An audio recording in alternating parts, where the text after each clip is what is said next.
l'image, Nikon est l'une des rares marques capables de fédérer de nombreux professionnels et amateurs chevronnés dans une même journée porte ouverte.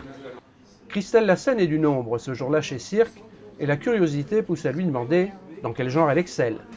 Dans multiples domaines, autant architecture que portrait, que création visuelle, pour des commandes personnelles, dans l'édition, dans le concert. Vraiment, je fais beaucoup de choses. Et vraiment, je revendique cette diversité, justement.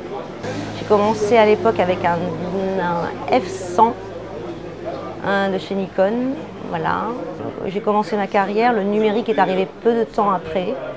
Et donc j'ai été utilisatrice rapidement de numérique et d'argentique. J'étais venue voir spécialement le D700, voilà, qui m'intéresse puisque travaillant pas mal en ce moment pour tout ce qui est photographie de concerts et de chanteurs, je travaille dans les basses lumières et le D300 que j'ai acheté il y a à peu près 6 mois a quelques limites par rapport à certaines salles où je photographie et j'ai besoin d'un appareil qui me permet de monter encore plus en sensibilité.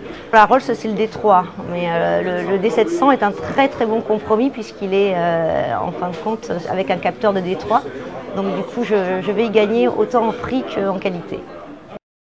Parfait usinage d'une baïonnette, galbe si particulier du corps de l'appareil, on aura remarqué le rapport sensuel qu'entretiennent les photographes avec les boîtiers et les optiques.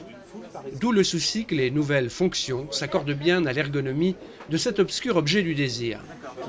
Avec 75 ans d'âge, la firme Nippon cumule des générations de photographes émérites. Deux grandes nouveautés sont à l'honneur, à commencer par le réflexe numérique D90. C'est un réflexe qui va nous amener donc à 12 millions de pixels, avec une sensibilité accrue, celle du D300.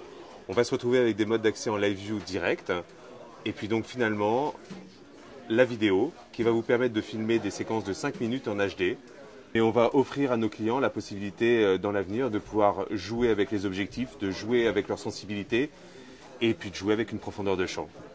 La fonction est très bien accueillie, elle est accueillie du grand public et bien évidemment elle va trouver progressivement une justification dans le monde professionnel puisque nous avons de plus en plus besoin sur internet de faire des petites vidéos etc. pour rendre les choses interactives. Ça offrira au grand public aussi la possibilité de ne partir non plus avec 2 appareils en vacances mais de partir avec un seul appareil. Le D700 est son grand frère, on se retrouve avec un boîtier qui offre des sensibilités records. Le photographe sportif autour d'un stade de foot par exemple, c'est vrai qu'avec les conditions de lumière, il va pouvoir augmenter sa sensibilité et faire des photos qu'il ne pouvait pas réaliser avant.